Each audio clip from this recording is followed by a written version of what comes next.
Bonjour à tous, ici Nicolas. Eh bien, je fais cette petite vidéo. C'est un peu un jour important pour moi puisque c'est une sorte de coming out. En fait, je suis passionné de chasse au trésor depuis que je suis tout petit. J'aimais bien organiser des chasses au trésor pour mes copains. Euh, Quand je visitais un château dans les Pays de Loire, je cherchais toujours les passages secrets, les faux, dans les meubles, il y avait des faux tiroirs parfois. Et puis après, plus tard, je me suis intéressé aux trésors historiques, un peu le Saint Graal par exemple, ou le trésor des Templiers, qui est devenu la richesse des Templiers quand le roi Philippe le Bel les a arrêtés en 1307. Voilà, des hypothèses disaient que ce trésor était caché sous le château de Gisors par exemple, donc je suis allé à Gisors pour voir. Ensuite, je me suis intéressé au trésor de l'abbé Saunière à Rennes-le-Château, un curé de campagne qui, en rénovant l'église, a trouvé des parchemins et est devenu très riche. Ben voilà, donc je suis allé à Rennes-le-Château plusieurs fois. Voilà, je suis naturellement attiré par les chasses au trésor, mais je m'intéresse aussi aux chasses au trésor dites commerciales, j'aime pas trop le mot, mais des chasses au trésor contemporaines créées par des gens comme vous et moi. Et, euh, et j'aime beaucoup aussi faire ces chasses-là. C'est même ce qui m'intéresse le plus maintenant parce que c'est, c'est motivant et puis on peut arriver jusqu'au bout. Parce que chercher le Saint Graal, c'est sûr que c'est moins. Voilà, c'est motivant, mais on a plus de mal à le trouver. Voilà, puis il n'y a pas d'indice. Voilà, et du coup, il y a une chasse au trésor qui. J'en ai fait pas mal des chasses commerciales, hein. Mais celle qui m'a le plus marqué, c'est l'une des plus connues, qui s'appelle Sur la trace de la chouette d'or, que certainement beaucoup d'entre vous connaissez. Je vous la montre. Voilà, Sur la trace de la chouette d'or. Donc ça, c'est la dernière édition euh, qui s'appelle Les cahiers secrets. Voilà. Donc cette chasse au trésor comporte 12 énigmes qui comportent chacune un visuel et un texte. Ça fait 26 ans que je la cherche. Et elle a été lancée, oui, donc il y a plus de 26 ans. Personne ne l'a trouvée jusqu'ici. Entre-temps, l'auteur, l'un des co-auteurs, Max Valentin, est décédé. C'est celui qui avait fait vraiment l'architecture de la chasse.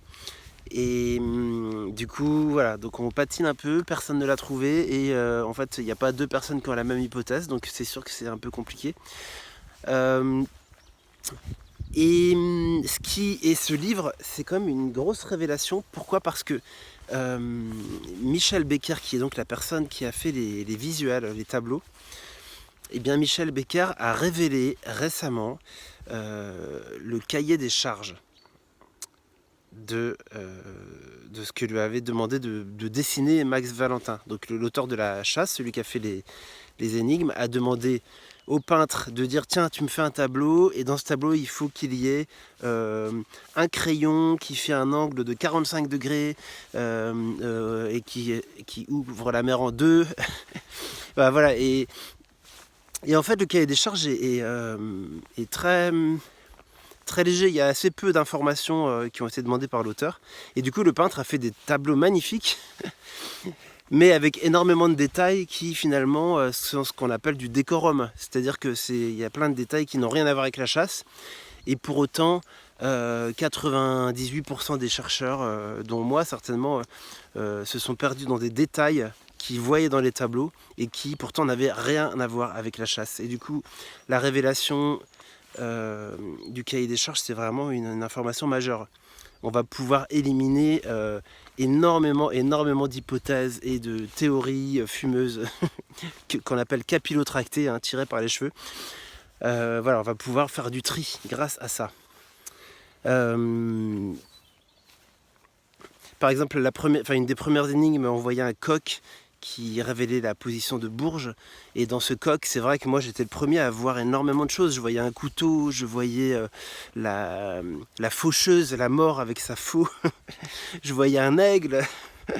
Et en fait, je réalise que dans le cahier des charges, il n'y avait rien de tout ça. Donc du coup, je vais pouvoir un peu nettoyer mes hypothèses. Et en fait, si je fais cette vidéo, c'est parce qu'il y a quelque chose dont je rêve depuis un certain temps. C'est de constituer en fait une équipe J'ai plus envie de chercher seul parce que je pense que on est beaucoup plus fort en groupe. Et voilà, donc moi je suis sur l'axe Lyon-Genève, donc j'habite à Lyon, mais je suis très souvent dans le Bugey et très souvent à Genève. Donc en fait, je cherche des personnes qui sont sur l'axe Lyon-Genève, voilà, parce que j'ai envie de vous voir physiquement. Donc après, si vous êtes en dehors de cette zone, vous pouvez quand même me contacter, je serais toujours ravi de discuter avec vous.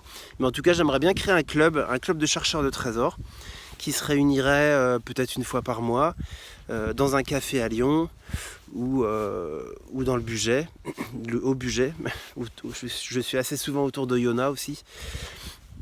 Voilà, donc l'idée ce serait de se voir régulièrement et puis de reprendre la chouette d'or, d'accord? Donc reprendre sérieusement chaque énigme de la chouette d'or à la lumière des nouvelles informations. Peut-être d'aller explorer aussi les différentes hypothèses des chercheurs qui ont diffusé leurs réponses. Ce sera toujours intéressant.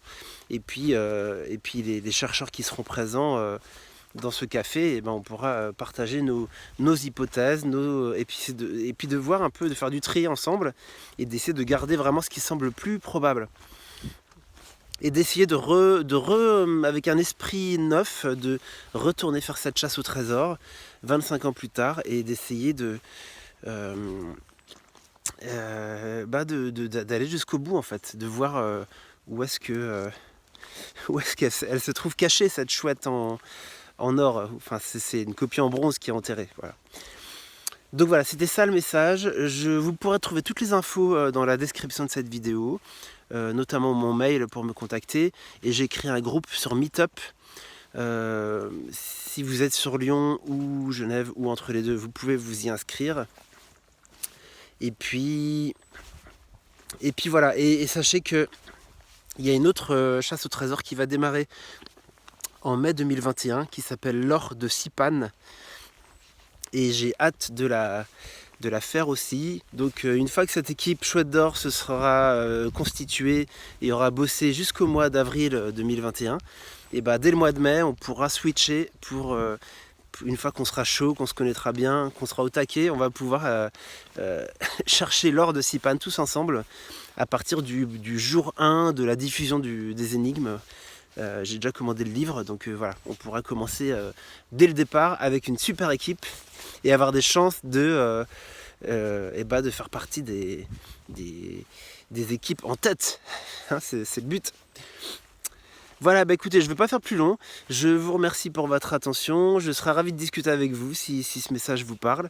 Et puis, si vous êtes autour de Lyon ou entre Lyon et Genève, je serai ravi de pouvoir vous rencontrer physiquement.